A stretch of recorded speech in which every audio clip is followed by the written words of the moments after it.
Good morning, Ms. Hassim. Good morning, Ms. Killian. Good morning, General. Morning, Chair.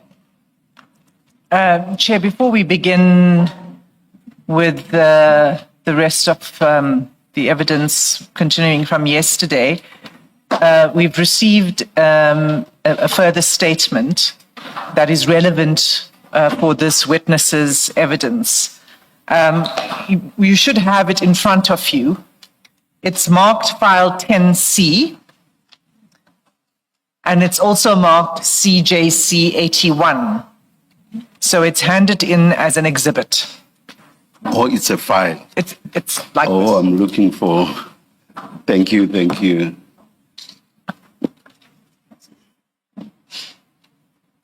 Yes, we all do see it. Thank you. And has it been shared with? It's been shared with General Sibiya's legal team, and we only received it late, and we forwarded it on to the legal team at our earliest opportunity. But I assume we should put it away so long. That's right. I think that they would need to use the lunch adjournment to go through it. They've not had sufficient opportunity to read. Do you think you'll be reaching it this afternoon? I'm asking because that will eat into their lunchtime, unless you think you'll be using it this afternoon already. Can I get back to you on that, Chair? All right, thank you. Yeah, that will depend on what Ms. Killian says. Thank you, Chair. Good morning. We did receive it approximately 10 minutes ago. We have had no opportunity apart from just establishing who the deponent is.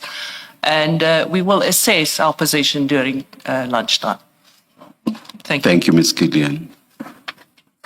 Are we ready to start, Ms. Yes. Hassim? Thank you. Thanks, Chair. General, yesterday, just before we adjourned, we had, at least from my side, I had concluded, I think, my questioning on the letter of the 17th of January. But before I move on from that, Chair, if there are any other questions on 17 January letter. Okay. Is that letter, let me just find out from the general, is that letter what do you refer to as the disbandment plan or not really?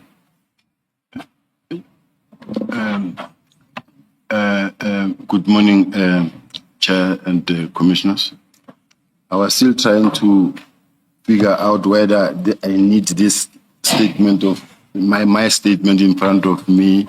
Now I was looking at this one and say, where's my statement in case any question come? I think you do. She was talking, I thought she was still talking to the chair. Yes. Now when the chair asked me a question, I didn't pick it up. Yes, I think you do need your statement throughout because from time to time, the evidence leader, the commissioners are likely to take you to your statement. So I think it should be somewhere close throughout. Yes, and the letter SS 13 in file 2, General. Is that what you refer to in your statement as the implementation plan? Just want to get to the letter. Yes. SS 13.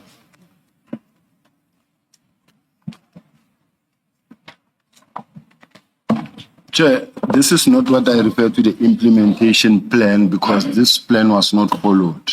The one that was followed is the action plan as was submitted by General Khumalo. All right, let me.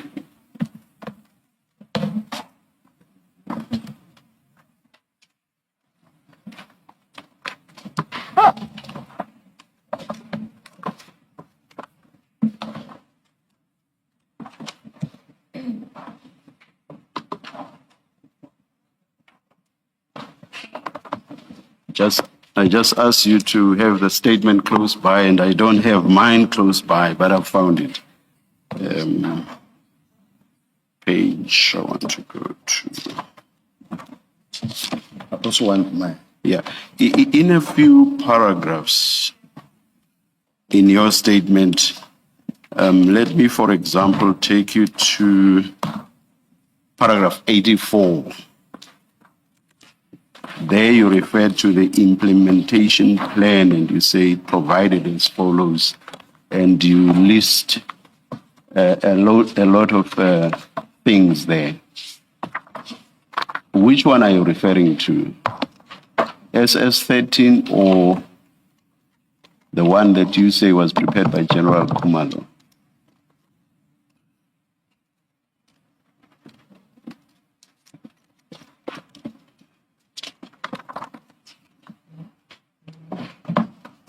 Paragraph 84. At paragraph 81 as well, you say, consequently, I changed the name on the implementation plan to my own, and on 17 January 2025, I signed the implementation plan. So you refer to that at 81, you refer to that at 84, possibly you refer to it elsewhere as well.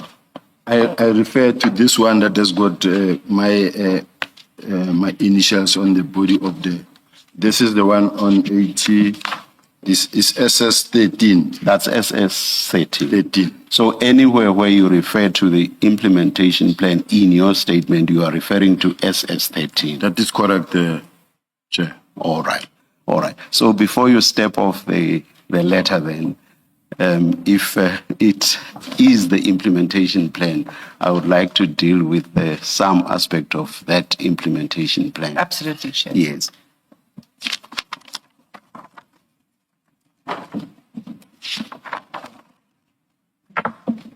Now, General, do you accept that a repository is a place of storage? That is correct, Chair. You say that in accordance with the implementation plan, I may just as well call it the disbandment plan, the dockets were to be stored in a repository that was to be established by General Sintumule. Correct? That is correct, Chair. Yes.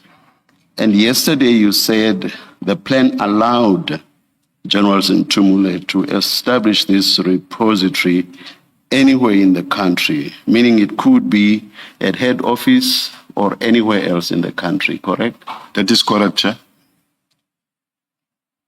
It is only logical then that for as long as the dockets were stored in the repository, detectives could not access them as and when they wanted to, correct? May I understand the question again, Chair? It is only logical that for as long as dockets were in the repository, detectives could not access them as and when they wanted to. Is that correct? It is correct, Chair. Yes. That must mean during the period of storage, however short or long, investigations would be halted, correct? It is correct, Chair. In paragraph 84.2 of your statement, you say that the disbandment plan outlined measures to ensure that investigations would not be disrupted, correct? Correct, Chair. Do you accept that this was meaningless because storage of the dockets automatically meant that investigations had to come to a halt? Put differently, disruption of investigations was inevitable. Do you accept that? No, Chair. Yes, please explain. Chair, considering the fact that these dockets were not meant to be withdrawn and be stored, and nothing should happen any further.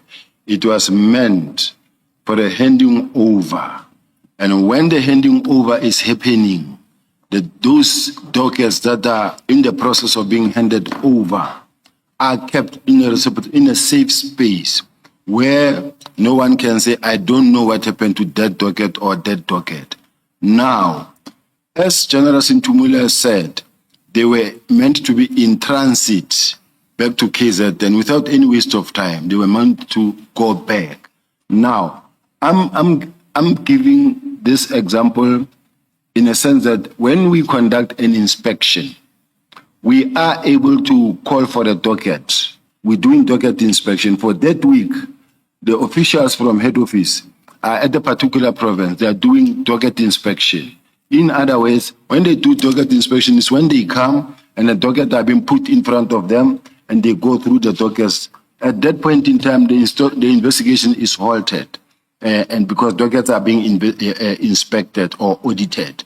The idea here was just to make sure that nothing falls in between the cracks, and it doesn't happen that we don't know where's the other docket, but also to proper account of the docket in such a way that when you receive a docket, you go through the docket, you make sure that as you inspect what you are being given and you read the investigation diary, you can account for each and every statement that is according to the diary should be in the docket in such a way that you don't find yourself now being given a docket that you think this docket was actually fully investigated. In the meantime, some statements are missing, and this is what was found to be the case. So that is why you have to, I had to say, just make sure that whilst these dockets are in your hands, they are safely stored where they need to be safe. General, you've already accepted, and I deliberately made you say correct all the way down. You have already said that it is correct that during the time of storage, detectives would not have access to the dockets. It is correct. Is that correct? Now, if that be so, that must result in disruption, however long or short. It must result in disruption of the investigative process. Not so? It is correct, Chair. It is so. Unfortunately, it is part of the process. It must be so. Now, did you at the time of putting together your implementation plan know how long it would take between the time of the storage and the time of the return of the dockets? Did you have any idea at that stage? We had an idea, and the idea was that it must move from this signature to this signature and be redistributed immediately, not for the docket to be stored. But did you have any idea how long the process would take? Bear in mind, we are talking 121 dockets. Did you have any idea how long the process would take?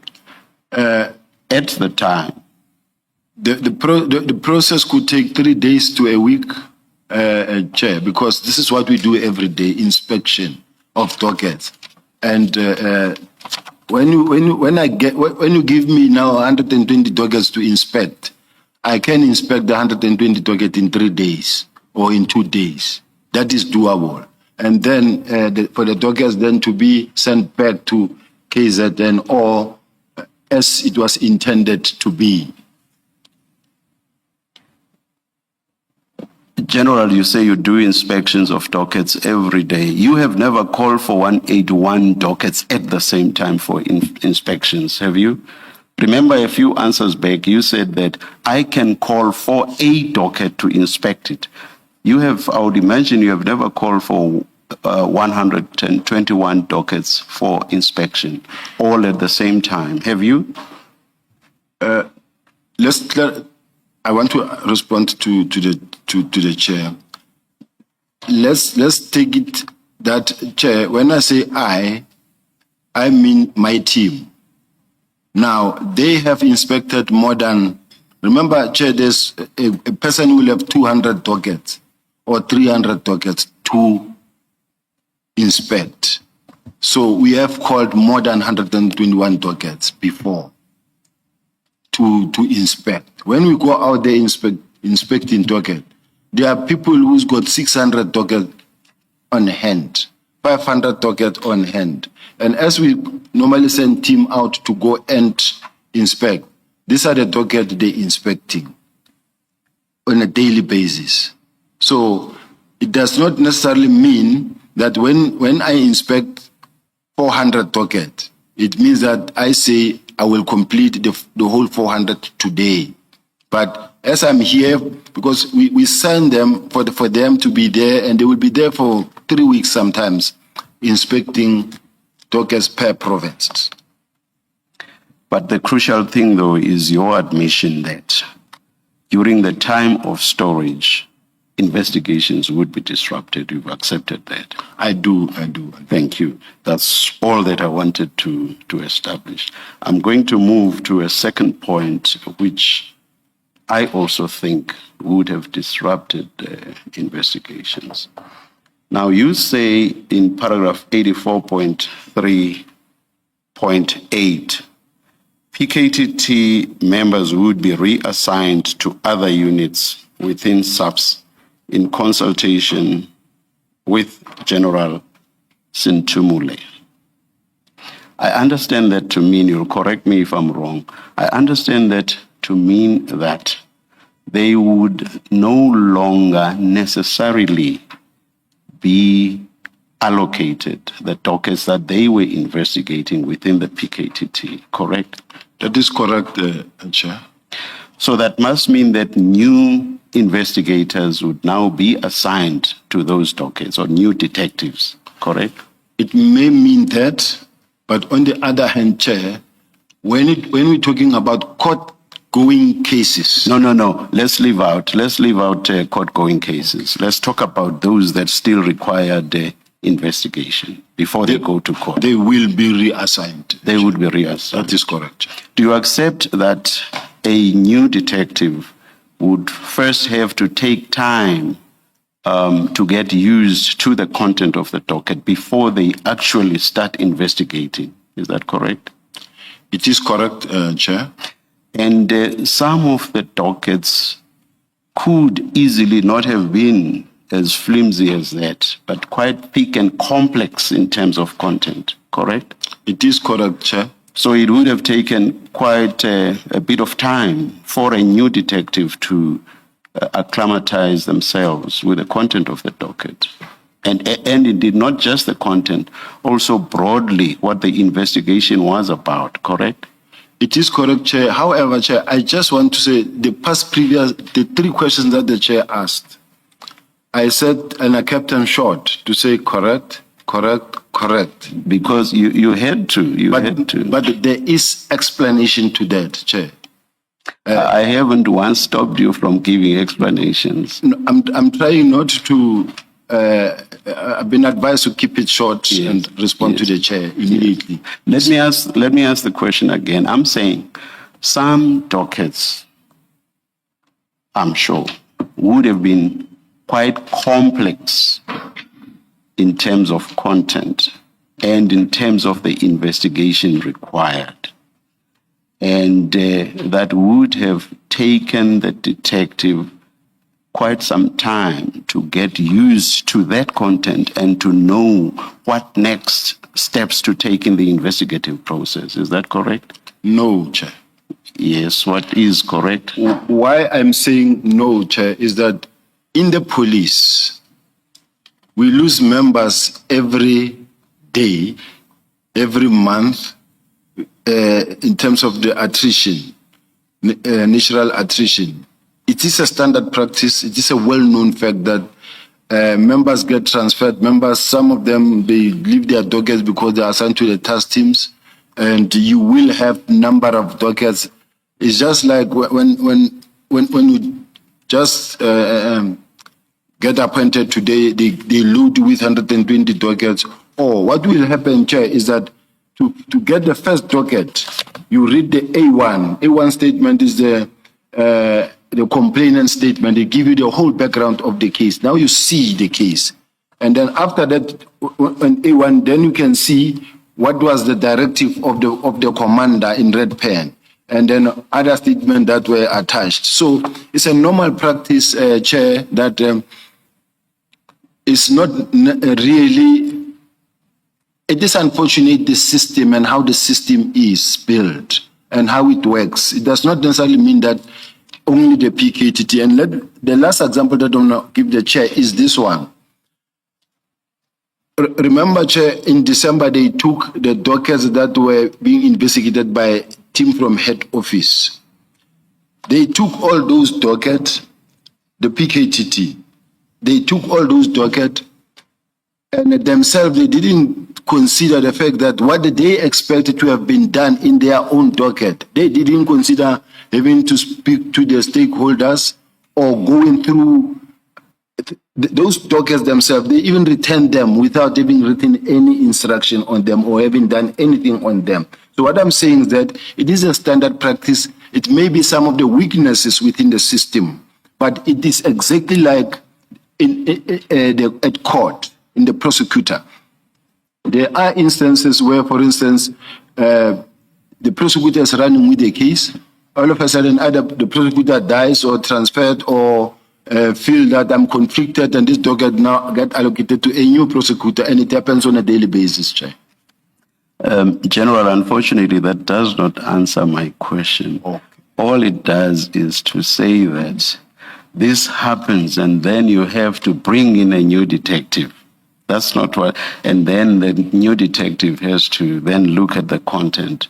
Doesn't answer my question. My question is, when you bring in that new detective, even in the circumstances that you describe, which are that this happens all the time, when you bring in that detective, they have to get used to the content of the docket.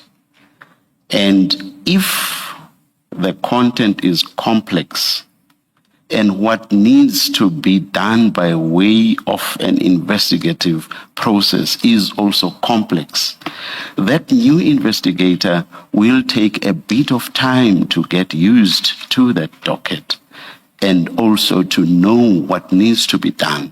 Even in the circumstances that you refer to, which you say happen all the time, surely that must be the position. You can't walk in and within 2 hours you know what you need to do, not in respect of a complex docket and complex investigation.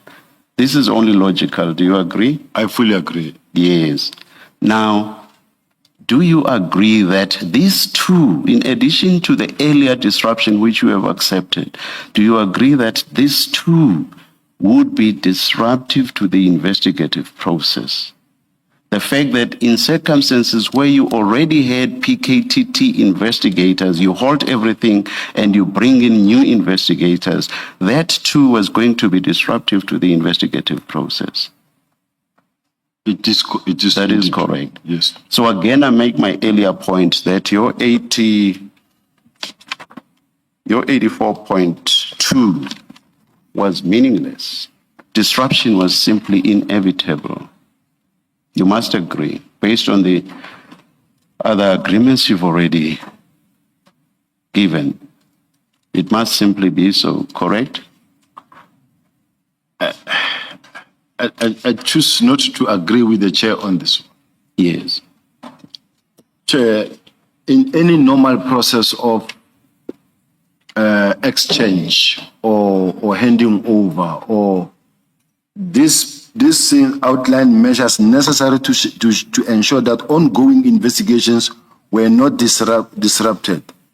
At least it should be a plus on my side, Chair, from the chair, to say I agree with you and you did very well here, and dealt with transitional arrangement relating to the disbandment of the PKTT. In other ways, I'm trying to at all times be mindful that we shouldn't lose the fact that docket must be attended to.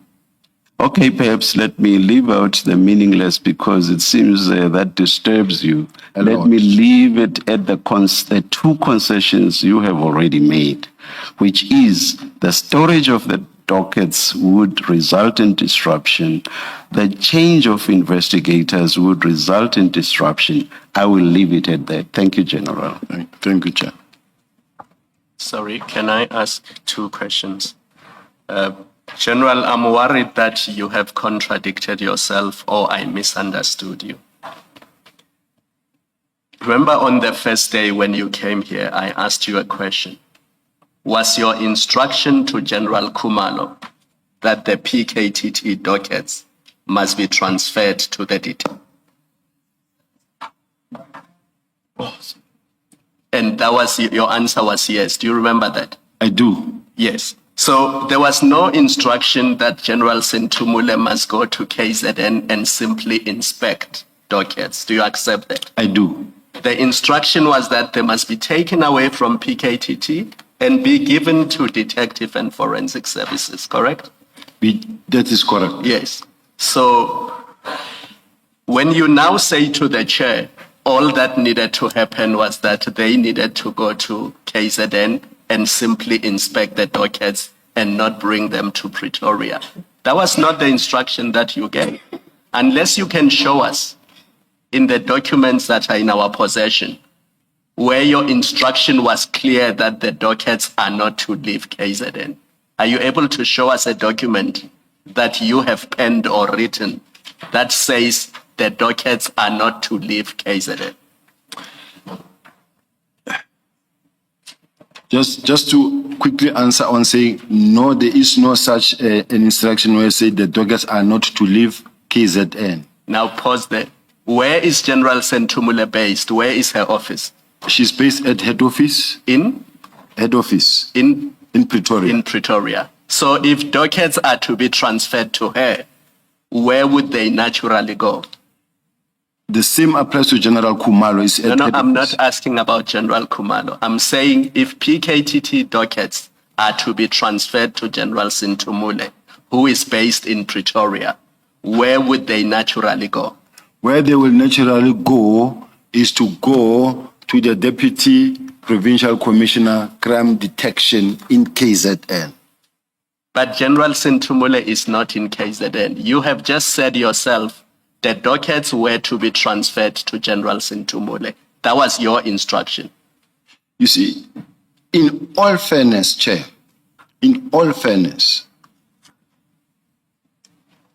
what under normal circumstances should have happened was for General Sintumule and General Kumalo to fly down to KZN, do the handing over among themselves, and for General Sintumule to hand over the dockets to the provincial commissioner or to the deputy provincial commissioner responsible for crime detection, under whose command murder and robbery unit falls.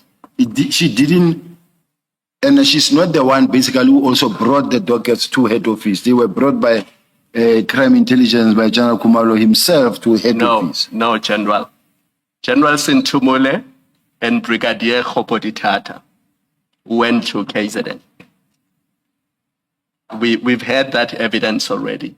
My simple question is this. Is there an instruction by you that General Sintumule must hand those dockets to the provincial detective services? May I correct the commissioner? The files were brought by a Colonel Kumalo from KZN to General Kumalo, the project coordinator at head office. This was not supposed to be the case. So General Sintumule never went to KZN.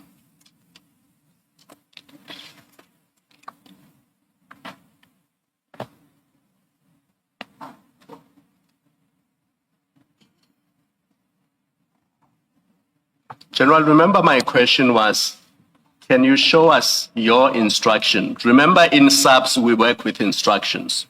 So they report to you, you give them instructions. And you've accepted that your instruction was that General Kumalo must hand over the dockets to General Sintumule. Now you are saying to us, General Sintumule should have handed them to the head of the detectives in the province. That's what you say. Can you show us your instruction where you say to General Sintumule, she must hand them to the head of provincial detectives? It either exists or it doesn't. If it exists, can you please show it to us? Commissioner, in a normal working environment, I understand I'm now in the commission or before the commission. Just like when I'm in court, then when maybe the prosecutor or the magistrate or the judge will say, show us this. But what happened is that General Sintumule called General Mkopozi to say, now we need to take over this docket. And then General Mkopozi said, you must please speak to the PC before I sign for this docket. That's when General Sintumule called the PC. And the PC said, Mina angwafuni la matoketela, I don't want this docket here. That's how it happened. So can we leave it at there is no such instruction? It's fine. Because it's either there or it's not.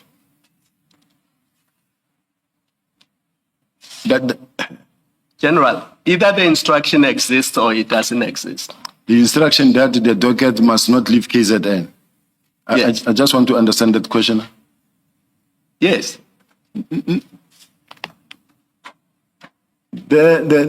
For the docket to be brought to KZN. General, the instruction exists or it doesn't exist. It doesn't exist. Yes, thank you. Chair, may I raise, Yes, General. may I raise a concern? Yes, General. You know, Chair, there's no wrongdoing whatsoever that happened in the process. But the way I am being pushed into a certain corner that says, is there an instruction that says the docket must go to head office or not? I've never given such an instruction. It never happened that I said, take the docket from head office to now. General, it was planned maybe. They decided to take the docket themselves to head office. Now it is on my shoulder, and I'm the one who must now bear responsibility why they left KZN to head office, when in fact I did not give such instruction. That's the only concern I wanted to raise. Thank you, General. We will assess the testimony at the appropriate stage and see what we think happened or did not happen. Thank you, General. Thank you, Chair. Thank you, Chair. On this same topic, the letter we were going to move to may make this discussion even more clear. Could I ask you, General, to have a look at your letter of the 4th of February, and that's SS 17.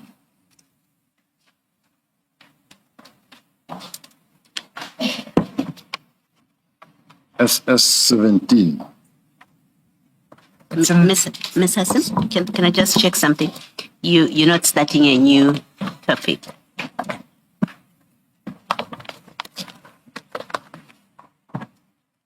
I've got SS 17.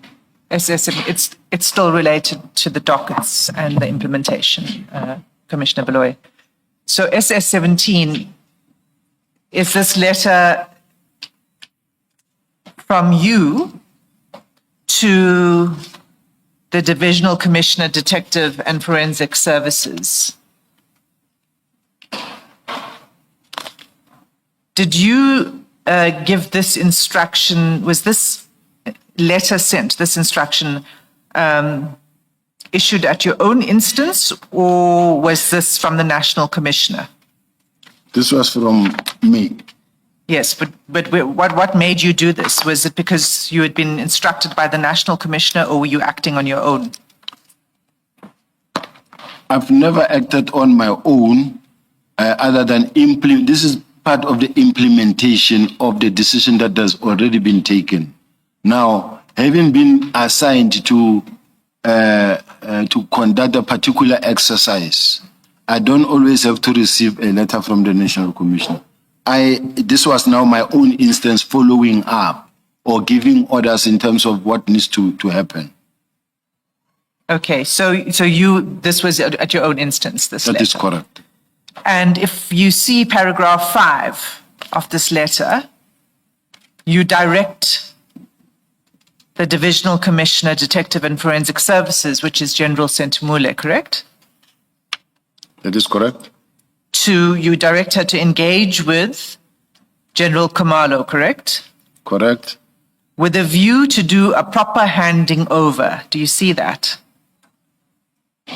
And, That is correct. and then you say what that handover should include. And in paragraph 5.3, you say all cases or projects, documentation relevant to the political killings task team. So it's clear from this letter that you're saying to her that she should engage with General Khumalo to hand over to you all cases or projects, comma, documentation relevant to the political killings task team. And then just to be complete, you say in the concluding paragraph that she's required to ensure that this is done within 7 days.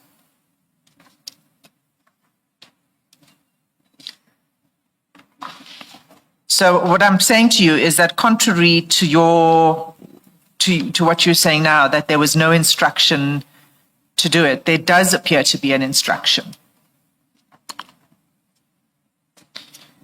for the dockets, amongst other things, because it says cases or projects, documentation, all material, electronic recordings, all evidential material to be handed over.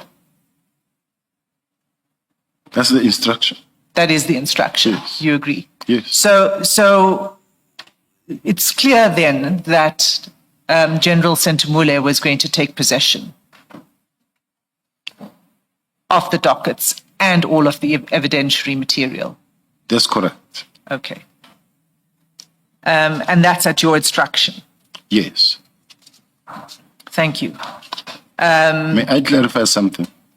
Yes. But taking possession by General Sentumule doesn't physically mean that she's the one who's going to go there, get the docket, get everything, put in the car and bring to head office. It means that now it is under her direct control.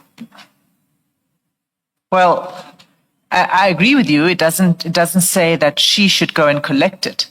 What you say is that she should engage with General Khumalo to hand it over to her. That's correct. Right.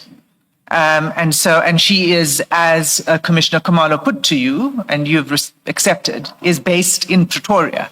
So the only place where she could receive it is Pretoria. No. You say no. Yes. How else would she receive it then? If the PKTT is based in Durban and it is about the work in KZN, simplest thing to do was General Sentumule and General Khumalo to fly down to KZN, meet, even if they went with a team, meet, do the handing over in KZN, and then they fly back, it is done. I don't understand how that would work in practice. Where would the dockets go? Exactly what I directed to say, let them go to murder and robbery unit. Where? No, you said to a repository, please. I'm sorry, Mr. Hasim. You said to a repository to be established by General Sentumule. I'm sorry, Mr. Hasim. And you also agreed that could have been Pretoria. You may continue, Mr. Hasim. Thank you, Chair. Just to, your message and your instruction has been consistent in all of these implementation. Your SS13, the 4 February letter. Let me take you to one more letter then. It's SS21.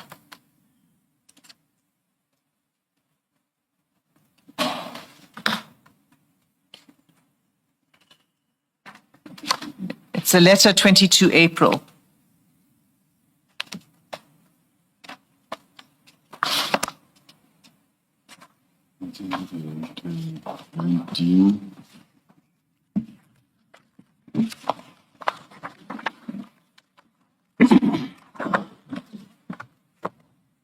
I've got it, Chair.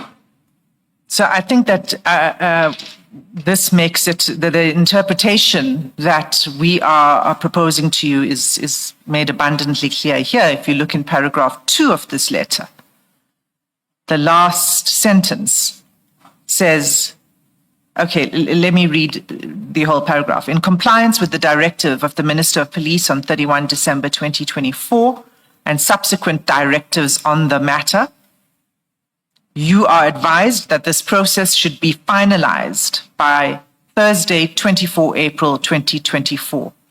This includes the transfer of all dockets closed, currently under investigation, and in court to the Division Detective and Forensic Services. There's nothing ambiguous about this directive. I agree. All of this was to be transferred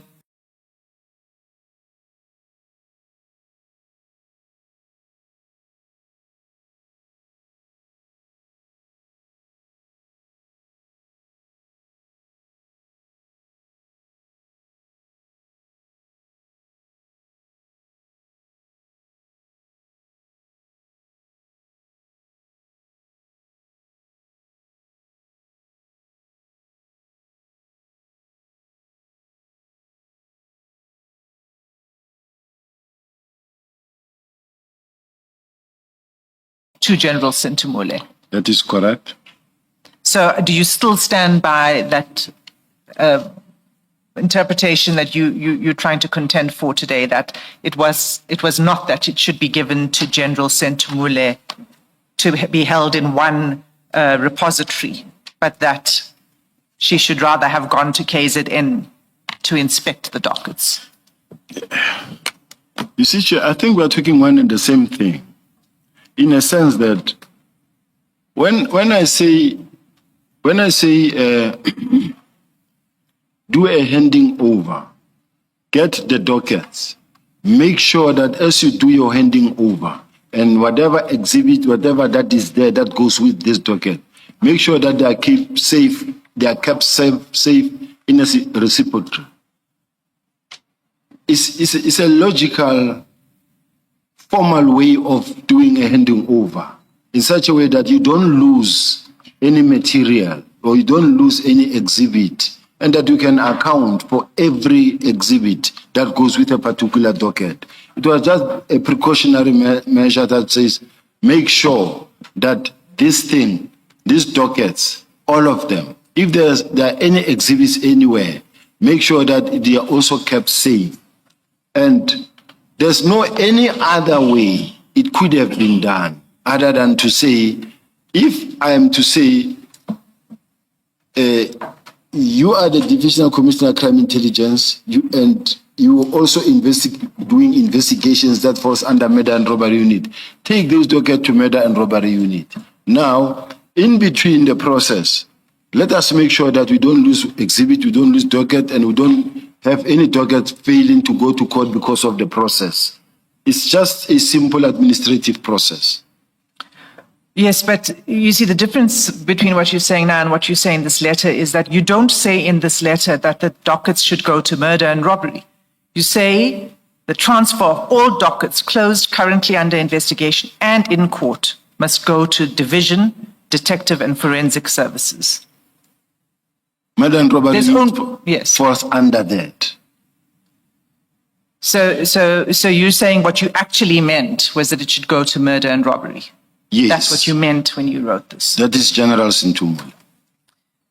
General Sintumule has given evidence to this commission and testified that she was placed under pressure to collect the dockets, placed under pressure from you to take possession of the dockets. What's your response to that?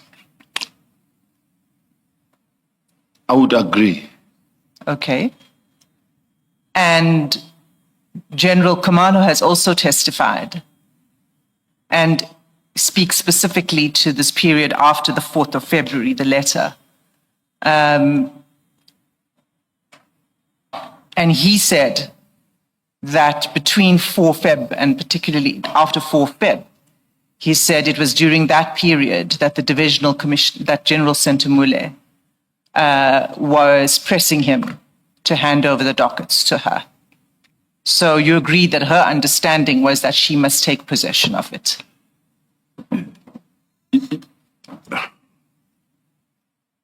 Can I explain something, Chair? Please do take into account the fact that there was already a presentation made in Parliament and an action plan was made by General Khumalo himself that says this is the action plan, this is what we are going to do. It wasn't yet. There was no such thing at this point in February.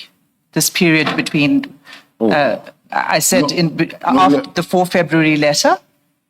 No, we are in the 22nd of April now.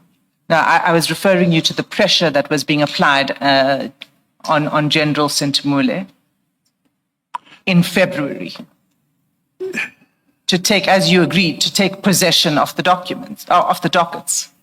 I just feel that I'm being punished for being effective, in a sense that if I try to say, let us move and let us make sure that we don't keep things lying around, let this handing over be finalized,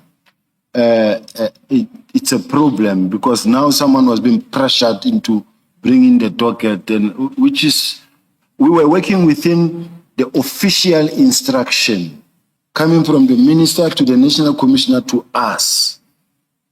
And we are at all material terms complying with the national commissioner's instruction to make sure that we push the handing over process.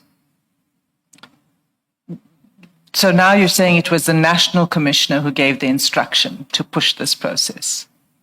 Because earlier when I asked you about these letters, you said, no, this was your responsibility. You took initiative on this.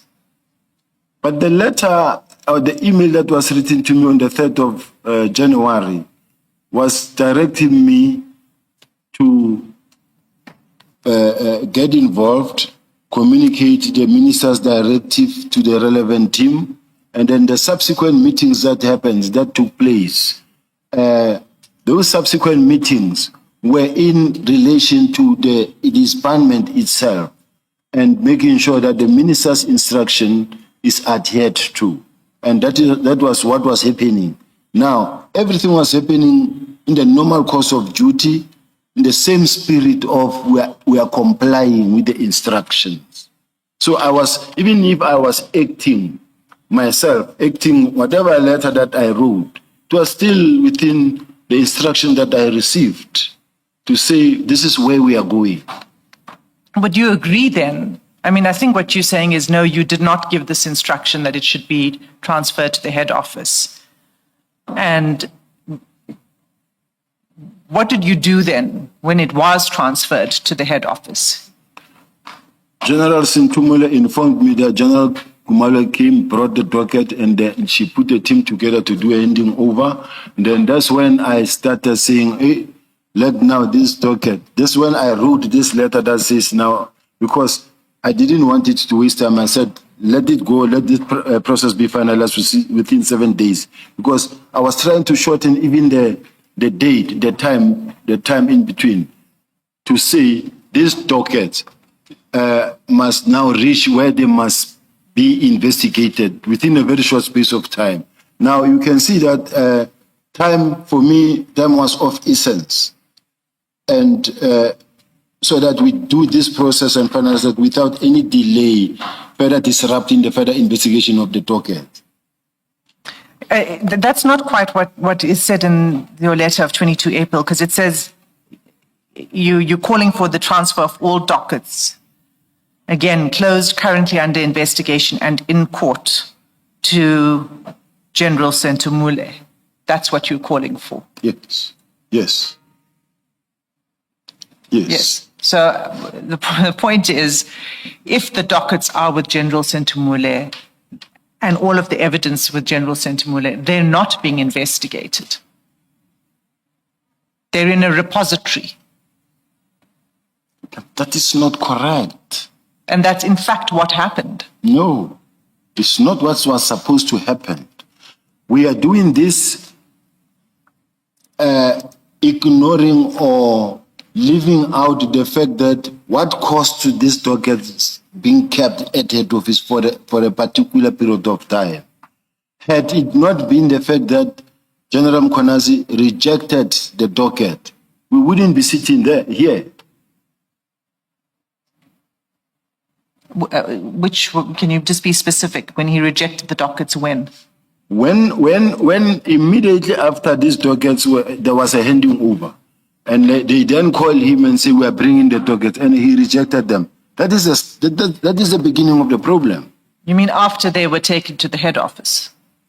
Yes.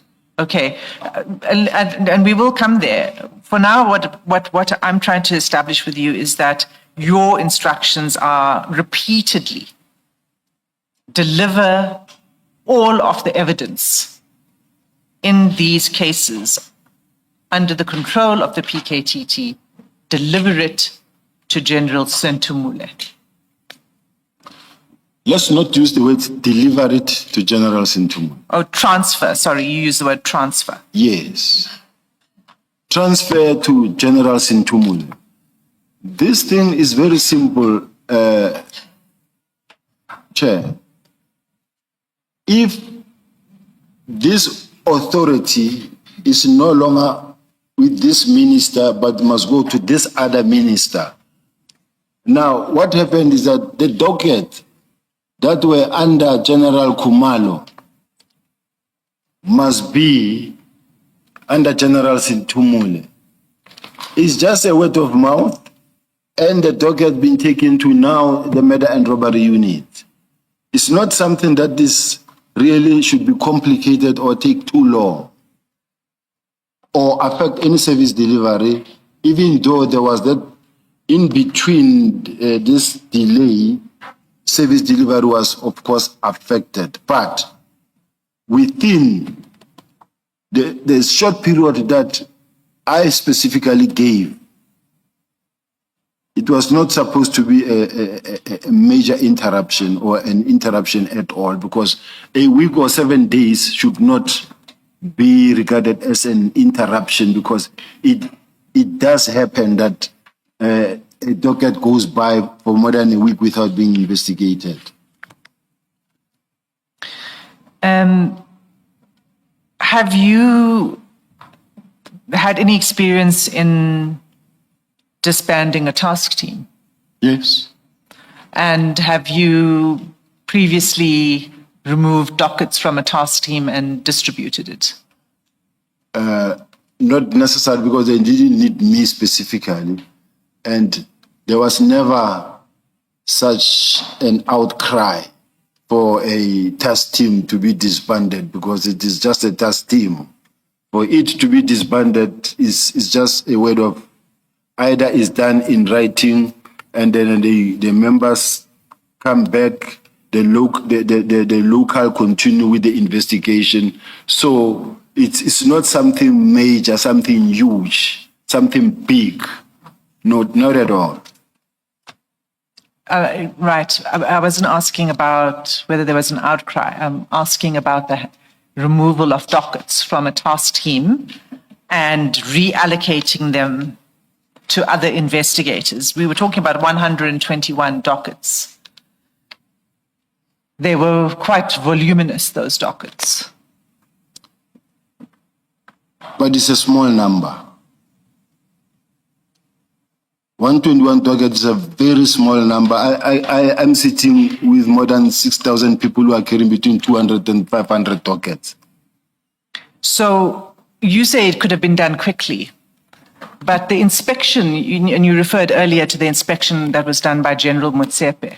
General Motsepe says that the time it took just to do an inspection was from 19 May to 30 May.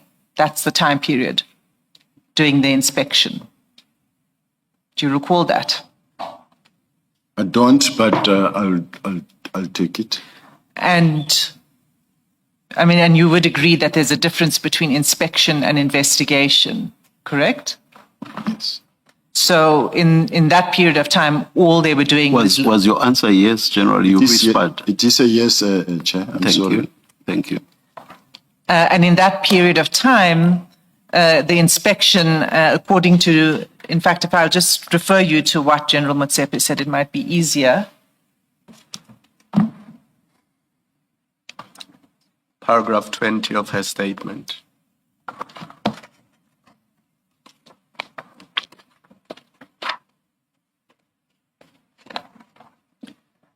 Thank you, Commissioner Kumalo. That's quite right. It's paragraph 20. First of all, let me tell you which file it's at. File 4 of 10.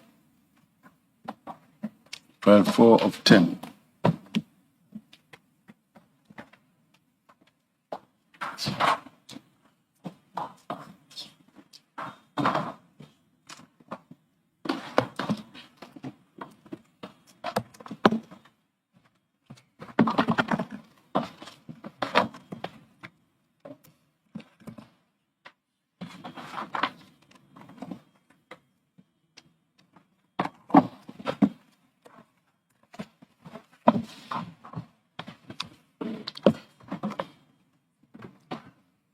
I'm on it, Chair. Paragraph 20, she says, I instructed my team to conduct an analysis of the dockets and to prepare a detailed report on their findings. This exercise commenced on 19 May 2025 until 30 May 2025. Paragraph So- 20, I'm at paragraph 20. It says prior to the meeting of 6 March. Is it the one? Are you on page 251? 251.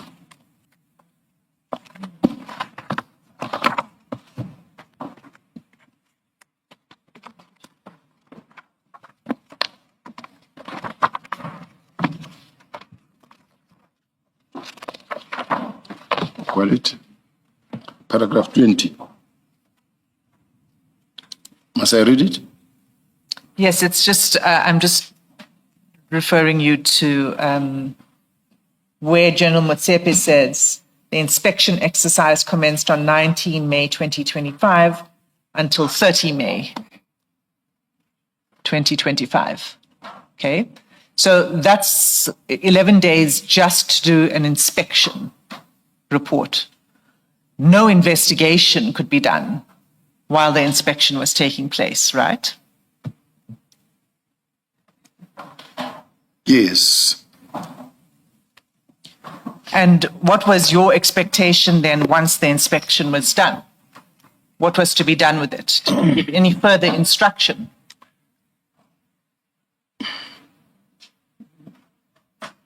Before I respond to the chair,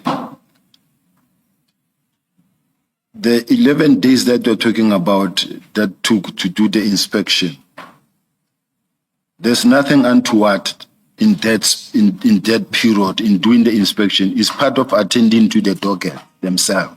It is work on its own. The inspection of the docket, and it takes that period, which means the dockets are receiving attention. Yes, you see, you said that there's nothing complicated in this. It could have been done. You gave an instruction that the whole process must be done within 7 days, meaning it must be back with investigators, right? The docket, Yes. yes, So- after they receive them for the docket, yes. Yes. And what I'm saying is that just the inspection process alone took 11 days. Yes. So it wasn't quite as simple as, well, it can all be inspected, assessed, determined which station or which murder and robbery unit these should go to within 7 days. That was impossible. It is possible, Chair, in this sense. In this sense, the team is doing inspection, but ensure that this whole process is finalized of handing over and everybody, whatever that needed to be done is done within these 7 days. I don't necessarily mean that it's very difficult to conduct an inspection. I don't know how they go to 9 days, whether how many people were involved. 11, not 9. 11, not 9. Yes, Chair. But what I mean is that, Chair, sometimes when we conduct investigation or let's say inspection, I can be alone, sit here as a commander doing an inspection, but we can be 4. There can be 4 of us or 5 of us, and then we share this docket. Then it can be done within a day or 2. So if it's done within 11 days, it means that maybe one or two officials were the one now doing these inspections. I don't know how they did it. That led them to take in 9 days. But what is very much crucial to note, Chair, that I always... It was 8 people. It was 8 people. Yes, You yes. see that in paragraph 28 of the same statement. I know it was 8 people, Chair, but it does not necessarily mean that all of them were actually going through the dockets. But what is very much crucial in this regard is the fact that we are talking about dormant cases here that were not being attended to by themselves. So it's not like the 10 days that we spent versus the 3-4 years they never attended to those dockets. That's, General, whether or not what you're claiming is correct or not, and we can get there, you didn't know that at this point in time in any event. Yes. You didn't know that. Yes. What you claimed now, that in fact there was no work being done on these dockets. I've demonstrated And- it already. You did not know that in February. You did not know that in March. You did not know that in April. I did. How did you come to know that? Remember that the docket came and there was a comment made that they gave us dockets that are actually not, that haven't been attended in a long time. And Where then- was that comment? Come again? Where was that comment? Where was that comment? Yes. It won't be in writing. Oh, But the docket were handed over they were collected from KZN, I think on the 27th by a Colonel Kumalo from PKTT to General Kumalo, who handed it over to General Sintumula the 28th of March. Now, from the 28th of March, General Sintumula already indicated to me that we've received 118 dockets. Now, those 118 dockets, the team is after, she says, I've instructed the team to just conduct an inspection on those dockets so that we must check under, let's say, what circumstances or under, or let's say, for instance, how far were they investigated, those dockets. So it is the normal course of duty or how we do it when we do a handing over. You've got to be able to know that this docket, I found it under this condition. This is how it was. Now, they said this docket, if you can look at it, many of these dockets are not political related cases. who said that? General Sintumula And when General did she say Motsepe. that? And when? It was after the handing over. How long after? It's not a difficult question. It's just that I'm listening to this question. How long after? I mean, I asked you a question because you said, look, the fact that it took so long and the inspection, it takes whatever it is, that period of time, you anticipated me where I'm going, I think. You tried to anticipate my question by saying, you know, there was no work being done on these dockets in any event. So what does it matter if an inspection period was 11 days, which is a long time? to me, I was given the inspection report that demonstrated that these dockets are very old cases. When were you given that inspection report? Unfortunately, at this point in time, Chair, I'm sure Chair, I've mentioned it before.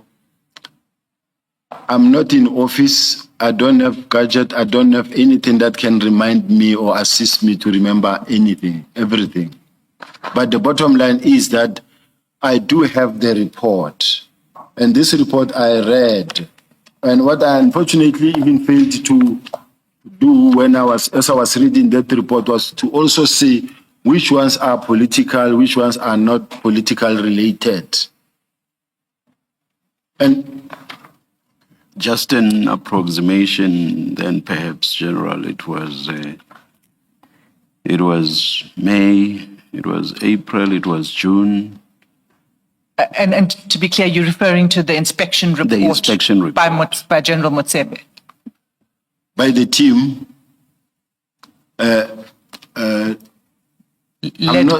Led by General Motsepe, because you referred to the Chair. Motsepe report. can we refer to the letter that was a report that was drafted by General Motsepe because it contains the date? Let me help you, General. General Motsepe says in paragraph 24 of her statement, thereafter, on or about 6 June 2025, I compiled a draft unsigned report in the form of an executive summary of the inspection exercise undertaken. The purpose of the draft report was to motivate for a budget allocation for these dockets to be investigated and to get direction from General Sibia and General Sintumul. Yes. So when is the date? The date is on or about 6 June 6 June.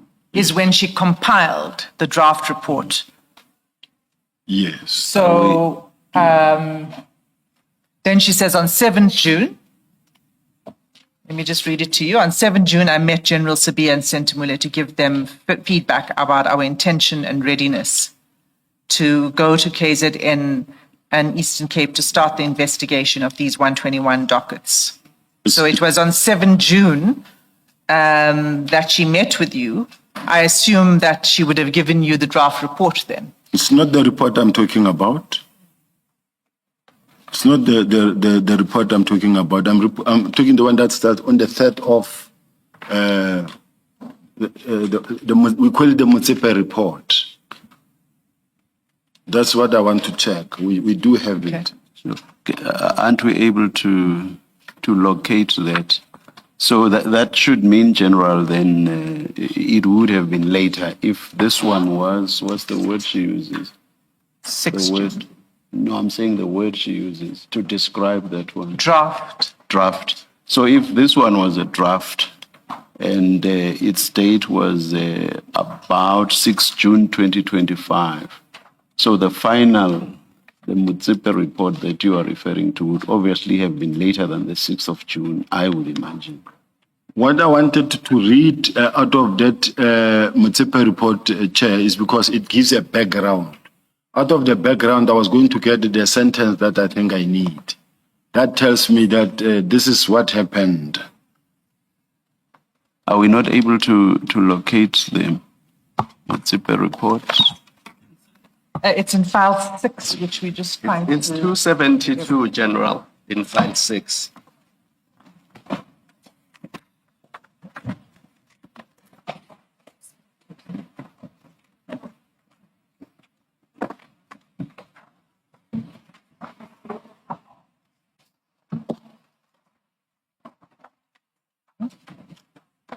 You'll see the bottom page numbering in red because the top one will say MCM 1A2. I think it's the very first document, if not the second.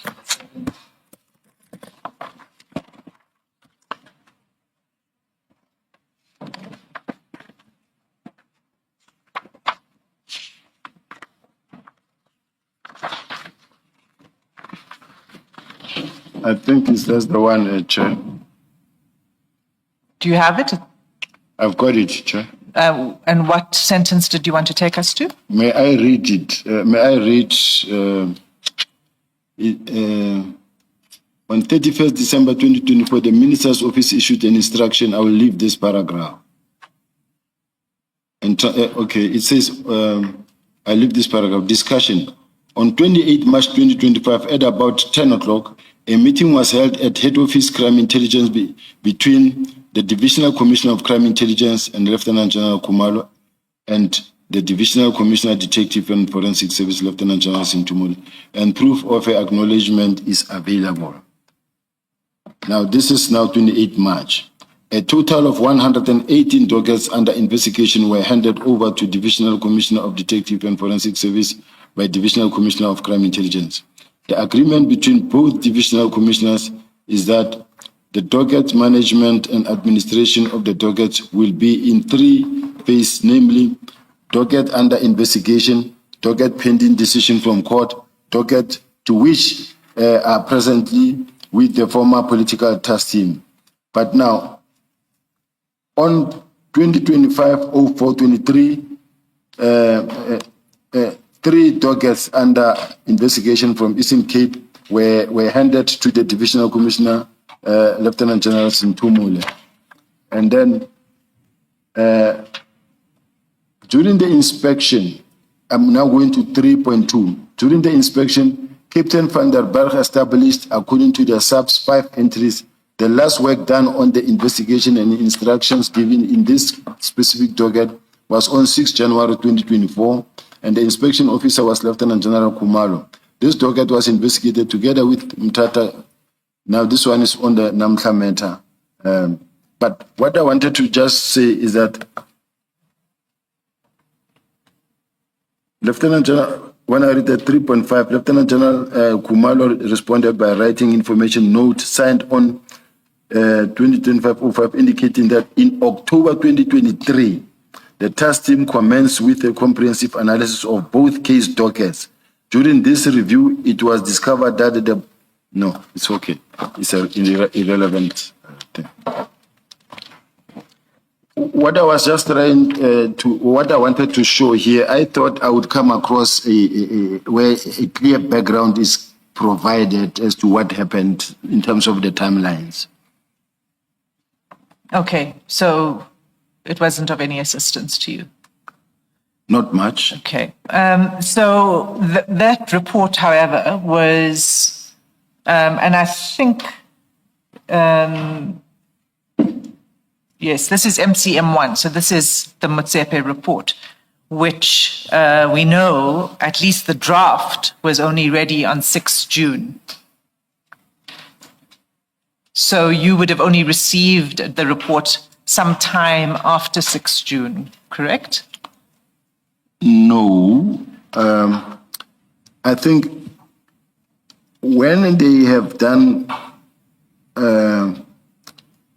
it was just before they wrote a letter requesting for the budget, I guess, because I remember at that point in time I was still being given the document, the thick document that shows the one that I presented in terms of all the dockets that were inspected and the list of case dockets. So it is around about that time. Maybe. But then to Chair's point, that would be much later because the letter requesting the budget, General Motsepe signs it on the 23rd of June, 2025. It's MCM2. It follows that one that you were looking at. Yeah, let me concede in that regard. So maybe you can look at it and confirm on page 287, that's a signature. It's 23 June 2025. Same file as You were looking at the same document is MCM1. The one that follows it is MCM2. I don't want you to concede things that are not there. So maybe look at it and confirm that that's her signature on 287. It's the same file, file 6.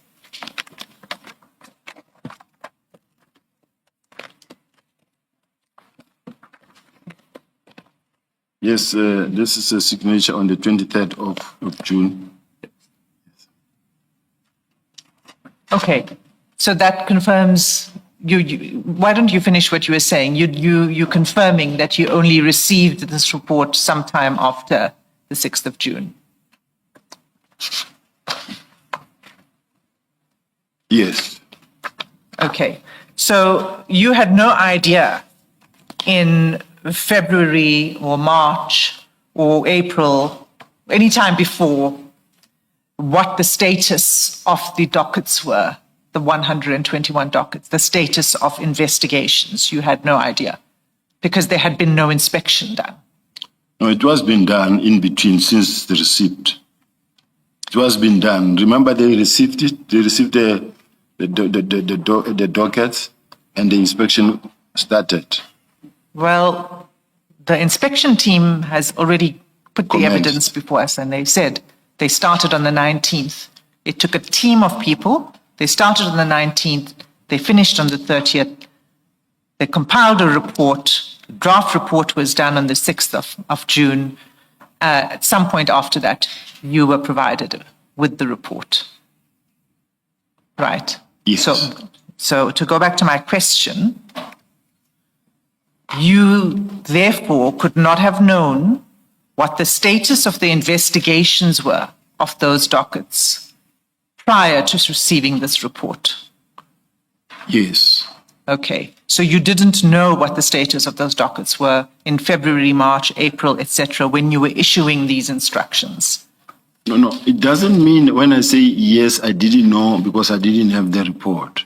But what is important is that, remember, in between this period, Chair, we have management meetings. We're meeting every day. We discuss these things. I know where they are with what. So it does not necessarily mean that the fact that there was no physical finalized report given, I didn't exactly know what was going on in my house.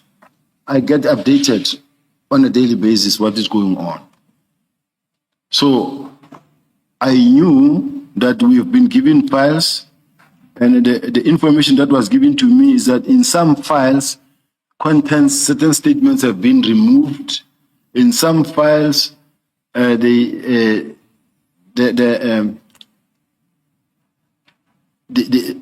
in terms of the number of years they haven't been attended to. So this, then to me, I was interested to have that final report then. Okay. So you wait for the final report. These dockets now have been there since the 28th of March. In all of that time, until it was returned, ultimately, in August, I believe, 2025, you would agree that no investigation was done on those dockets, correct? I agree, no investigation was done. Chair, may I add, I don't want it to look like I'm just being asked one question and I want to still go to Polokwane and come back. But there was no investigation done, I agree. But had it not been the fact that when the docket was supposed to have been taken same time to KZN, the investigation wouldn't have been stalled. Okay, so you said you were in constant supervision of your team. What did you do? What did you do before the inspection report? In fact, why did you insist on the inspection report? Why did you not instruct that the dockets go back to KZN?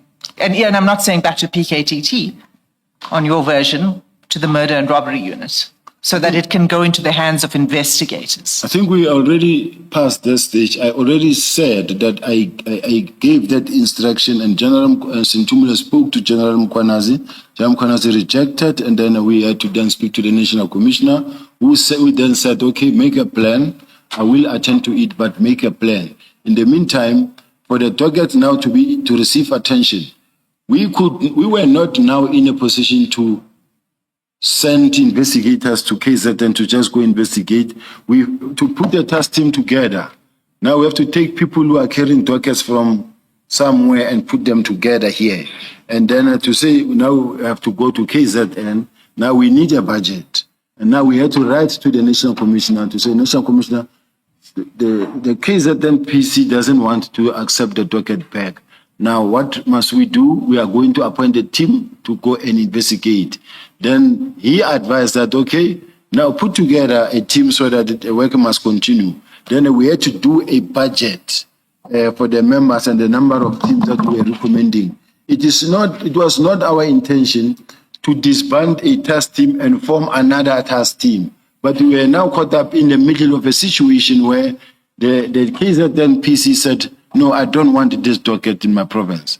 Let them see what they are doing with it. Now, if that is the case, what other options did I have as the head of investigations was to make sure that work continues. And for the work to be continued, it needed a budget. And it was sent to the National Commissioner, and it stayed for quite some days. He only signed it after I was suspended, and he signed it and actually said, no, the docket must go back to KZN. That's when the docket went to KZN. Something the National Commissioner could have actually given that instruction long time ago and say, this docket must go to KZN by tomorrow. Well, General, I think it's important how you explain things. You say the National Commissioner said to you, well, then make a plan. That's not what he said. That's not the evidence. The evidence and from you, but also from the National Commissioner himself, is that he said General Sibia is the one that ordered that these dockets should be removed. He should see to finish, basically. He must sort this out. So, and that's completely different from the impression that you're now creating, that when General Mkhwanazi refused to accept the docket, the National Commissioner said to you, well, make a plan. It didn't happen. And it's important that you express it accurately. He did not give you instructions to make a plan. Even on your own version, he said to you, he'll see to finish. Let CBI decide what to do. Isn't that what happened, in fact? May I respond, Commissioner? It is not true that the National Commissioner said, I get rumor. I hear rumors that the dockets are here at head office. What are the dockets doing here at head office when they must be at the stations, as was discussed? It's not what happened. The National Commissioner would not even say that and say, let General Sibia see what to do, because he's the one who gave instructions that the docket must come to head office. I've never given that instruction that the docket must come to head office. I'm not discussing with you now whether or not you gave that instruction. I'm not saying that. I'm saying your characterization of the National Commissioner's response when he was informed or when he came to know that the General Mkhwanazi refuses to accept the dockets. His response was not a commander or a superior to you saying, well, we have a problem, come up with a plan. That's not the evidence that we've had.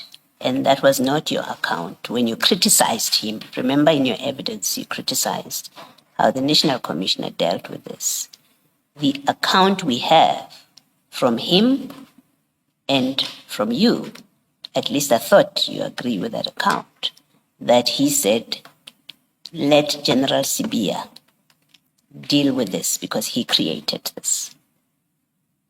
Not because he created this. He said, let General Sibia use his discretion. Yes, absolutely. Yes, he must attend to it. Let him use his discretion how to deal with this. Yeah. Yes. Thank you. And that was in a positive way, not in a negative way, because we were with him.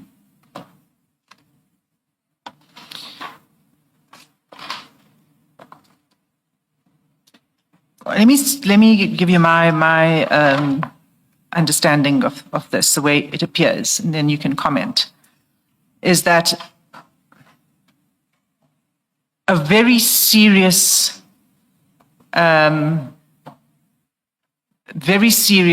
disruption with the administration of justice occurred in the handling of these dockets. I think you'd agree with that. I really don't agree with that, Chair. I don't understand why, if dockets are not investigated for months, that is interfering with the administration of justice. And I'm not talking about you personally right now, I'm just saying as an objective fact, what happened here was very serious. and it constituted interference with the investigation of active cases. I fail to reconcile the fact that the evidence leader ignores the fact that this docket were not being investigated since 2018.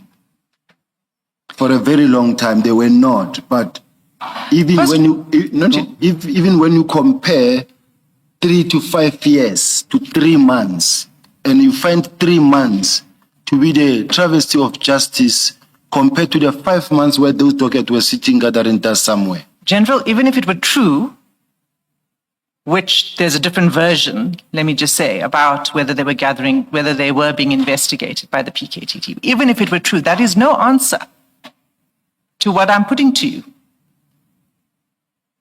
I will simply not agree that there was a travesty of justice by not over the 3 months period or 5 months period compared to the 5 years period. I still believe that it was also not by our own making or my own making, because let us accept the fact that someone refused to accept to receive the docket or rejected the docket. That part on its own was not a smart move either from the provincial commissioner to reject. That's why when I began, I said I'm not assigning responsibility anywhere. I'm just saying from an objective point of view. Dockets sitting in head office for that length of time not being investigated is an interference with the administration of justice. And you said you would not agree with that. From the neutral perspective, I agree with it. From a person who is neutral watching, not apportioning any blame to whoever, I will say it is true. It is correct. It was very serious interference with the administration of justice. I do accept that one. What I would like to next say to you, and this you can comment on, is that if you had not issued, what started this problem is your issuing these instructions for the transfer of all of the dockets to General Sentumule. That's what started this problem. I don't agree. I'm saying to you that that is my observation on it, and you're free to disagree with it. Why is it? Why did you instruct that all of the dockets should be transferred, including the court-going dockets, when you knew that that wasn't part of the plan? I mean, that wasn't what was under discussion in your meetings. Why did you instruct that even court-going dockets should be transferred? Just to remind myself, Chair, may I go to the action plan that was suggested by, starting from what was said in Parliament by General Kumalo, and also the meeting of the 6th, where he came up with the action plan on what must happen. Yes, certainly. We can go there. It's file 6, and it's HKS2. File 6. Page 368.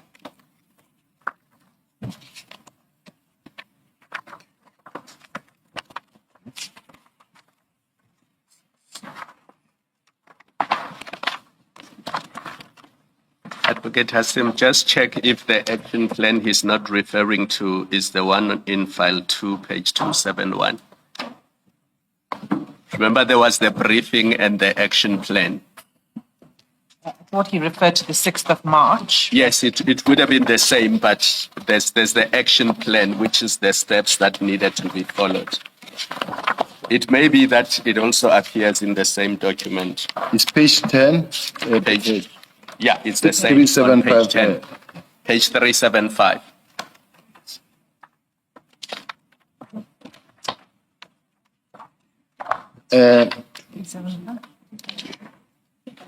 Sorry, Commissioner Kamala, I need your assistance. It's File? the one he's looking at is the action plan in file 6 on Oh, page it's file six. 375. Yes. Okay. But you will see that it's a much later version. The earlier version that I think he wanted to refer to is the one in file 2 on page 271. Because the one we're looking at now, General, you see it even has dates of July 2025. Just look at the last item there and the due date, where you were on page 10.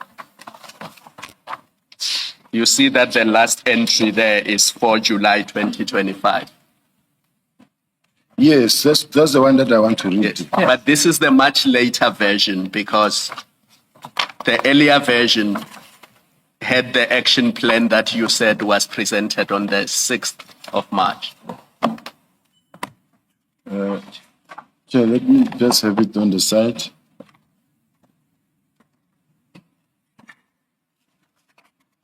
File 2, Advocate Hassim, on page, it has 2 page numbers. The other page number is 271, the other one is 337. It's 337. It's the same. It's the Yes. same. It's SS 19, I think. SS 18.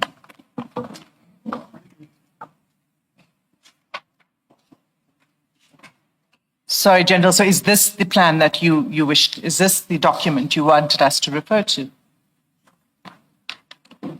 That is correct, Chair. Now, Maybe before you speak to it, General, this plan, who's prepared this plan? is Crime Intelligence, the project coordinator, General Kumalo. And is your evidence and what you're going to be saying that you then started implementing General Kumalo's plan? Yes. I see. Okay. Now, I'm looking specifically at this one action plan on page 10.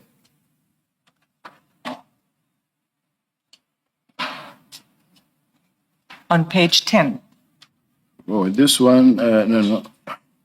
I see it's a new one that I'm not aware of because you can see this one, it has got 2025-0704. No, I'm going back to the original one. Yes, that's why I said don't look at page 10, because page 10 is a much later. That's why it has entries for July. Go to the actual one that was presented in March. Yes. That one you find in file 2, it's SS 18. I've got it, Chair. Yes. I've got it, Commissioner. Approval of disbandment plan by Minister of Police on 6th of 3/2025. And then stakeholder engagement with NPA, including... Which page are you reading at, General? I think it's 337. Yeah, please let us know where you are reading, and please go by the page numbering top right-hand corner, please, so as to guide us. Thank you, Chair. Thank you. My apologies, Chair. No need. Thank you. I'm reading at page 271, the action plan. No, General, Chair said the right-hand corner, so that would be 337, not the left-hand corner. 337. Do you see that there are 2 page numbers on that I page? see they are confusing, Chair. Yes. So look at the one on the right and just 337. put it on the record. 337. Thank you, General. Thank you, Chair. This action plan is the one that was presented on the 6th of March to the Minister. That says approval of disbandment plan, and the responsible person is the Minister on the 6th of March. This is, in other words, by the 6th of March, this was the due date, set by themselves. Stakeholder engagement with NPA, including prioritization of the 114 cases, National Commissioner on the 17th of March. Approval of the new call-up instruction and financial authority 2025-2026 National Commissioner on the 17th of March. Returning the docket under investigation to the KZN Eastern Cape is the NPKTT Project Manager and Division Commissioner, Detective and Forensic, both of them, 17th of March. Provide progress to the Minister, National Commissioner and Deputy National Commissioner, Crime Detection, and submit the final close-up report, Project Manager, Divisional Commissioner, Detective and Forensic Service on the 25th of March. And in fact, the very first one didn't even have provide progress to the Minister, National Commissioner, and Deputy National Commissioner. They took me out of that list, the very initial one. And then I think I asked a question to Jonas Ntumula and say, why am I not part of this, but yet I'm the one accounting?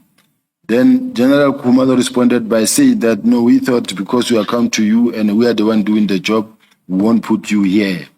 But then they put my name, me here as well as the implementation. Now, on the 28th of March, that's when the handing over was done. Now, I realized that they have done the handing over, and now the dockets are here. They must go to where they need to, the work needs to start to be investigated. I accept that. I also then included the court dockets and any other investigation that is running to complete the process of, because I didn't want this thing to prolong of disbandment. It just had to be done. If it had to be done, either we do it or we don't do it. So it had to be done. And that's what happened. But that wasn't part of the disbandment plan that was discussed on the 6th of March. It did not include cases on the court roll. Isn't that so? It is correct. So there was a difference of view between you and General Khumalo and the others who prepared this plan. Yes. Yes.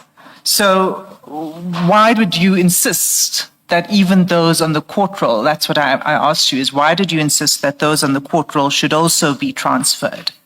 When it wasn't part of the plan, as you agree, you've taken us now to 6th of March.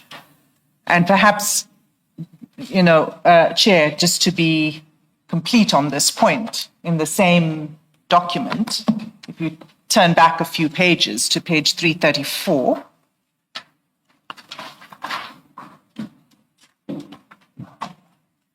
the last bullet point. Are you there, General?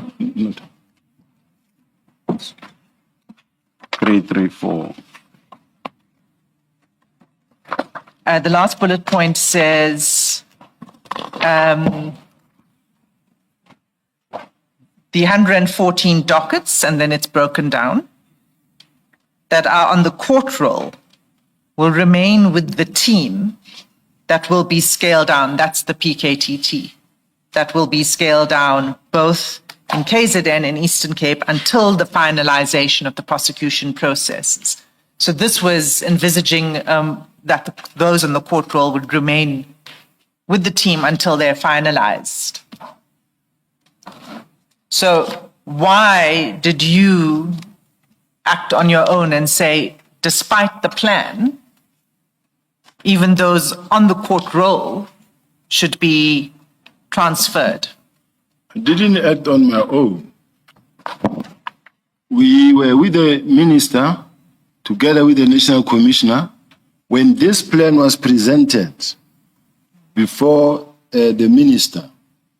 The minister, when it comes to, because there was one where they say retaining the docket under investigation to KZ, and it gave the date.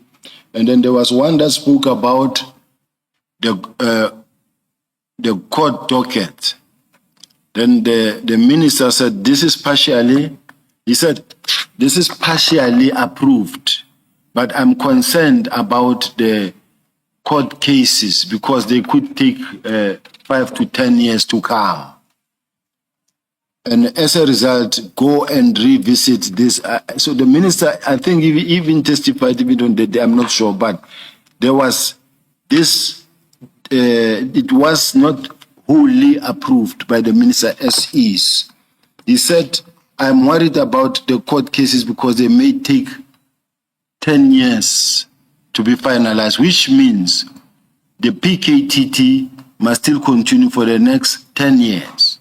Now, commissioners, you must have heard also General Khumalo talking in Parliament saying that it takes, if it took 7 years to establish a task team, it must take 7 years to disestablish task team. It's not how it works. If a task team was established for a particular purpose, to go and extinguish the fire there, once the fire is extinguished, it can be disbanded. You don't need the same number of years. Now, as we speak, in their own version, the cases that were started in 2018, 2019, they said are going to be finalized now in 2025. And they said, all this, in Parliament as they presented, they said that they expect that all the cases will be finalized in 2025. Themselves saying all the cases will be finalized in 2025. To date, I don't think that's the case because it's not how it works at court. So, which means when we say disbandment and then we say the court cases, the team will remain with the court cases for the next period of time. It may be 10 to 15 years to come. Now, as far as I'm concerned, as far as we are concerned, as the detectives, is that if cases are transferred, even the investigating officer who investigated this case can still go with his own investigation. The rules are not strict or hard enough, fast and strict to say that. General, I think the question, you're going far away from the question that's been asked of you. You were referred to page 334 of this plan, which you referred us to, the 6th of March presentation to the minister. And 334 says that, that in that last bullet point, that cases that are, or dockets that are on the roll will remain with a team that will be scaled down. So this is on the 6th of March. Your letter of April. So you were in a meeting and you seem to now be, reconciling with this plan on the 6th of March. But that report or that plan on the 6th of March says the matters on the roll or the dockets on the roll will remain with the team. They will not be taken away from the team. But you in April, even an earlier date, but in April, you say all dockets must go to General Sintumule. So your instruction in April contradicts what is contained in 334. So you have to have an explanation. And that's why I asked you earlier, my question, if you remember, I asked you earlier, is your evidence that you then started implementing General Khumalo's, I call it General Khumalo's plan, but I'm speaking to this plan. Is your evidence that, and you say, yes, I started implementing their plan. That's what I was acting on. But that's not what you are doing in April. In April, you give a contrary instruction to what is contained in 334. It's one or the other. You either carried on implementing your plan, which is what SS21, the letter of April, is about. It's your plan. You carried on with that. Because then it doesn't make sense that you would give the instruction you give in April and still say, well, I was implementing their plan. Please explain that. What I'm explaining, Chair, is that I think it is important to confirm, and I do have it somewhere. I don't know if it's also in my statement, that the minister partially approved this plan, this action plan, not wholly, not as a whole. He raised concerns when it comes to the court docket and say, if you say the court docket will remain with the task team, it shouldn't be the case because it will take too long. So can we then agree that in April, when you gave this instruction in April, you were not executing this plan? You were executing a completely different plan as relates, at least for present purposes, as relates to dockets that are going to court. You were not implementing this plan. You were implementing your plan, taking into account what you say the minister expressed concerns about dockets that are going to court. Can we at least agree that?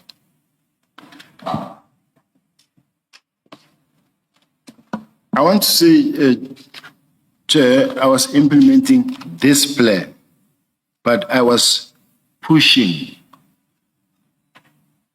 for completion of this process. Yes, that's your justification. That's your justification for what you did, that I was pushing. I'm not there. I'm trying to establish a factual inquiry to get an answer to it. It is 334 says the dockets that are on the court roll will remain with the team. That's what it says, 334. That's General Khumalo's plan. Your letter of April says differently.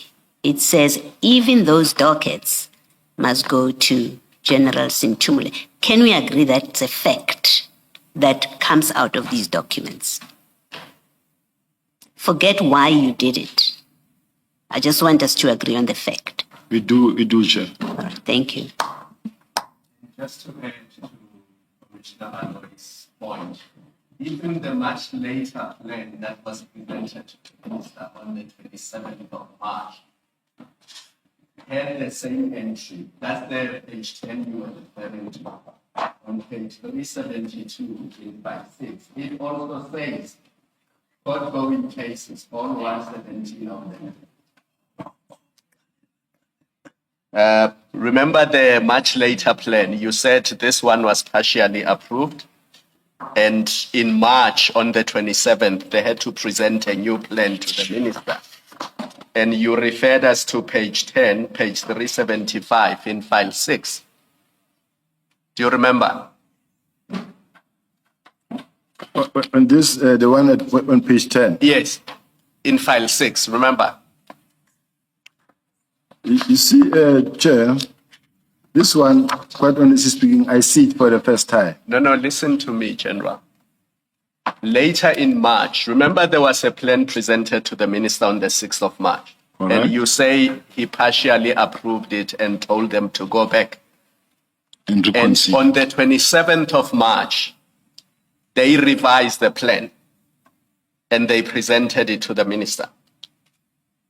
And we all know that that's the day when all hell broke loose.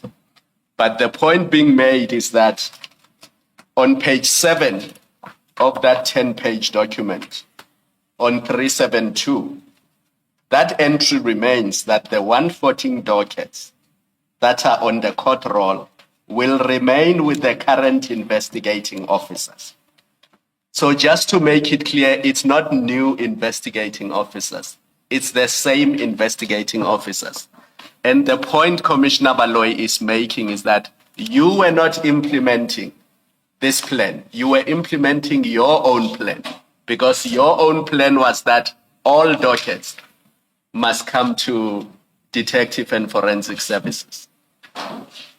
So you can't say you were implementing General Kumalo and General Masemula's action plan, because their action plan did not contemplate court-going dockets being taken from the current investigating officers. And you can read it for yourself. That's what it says.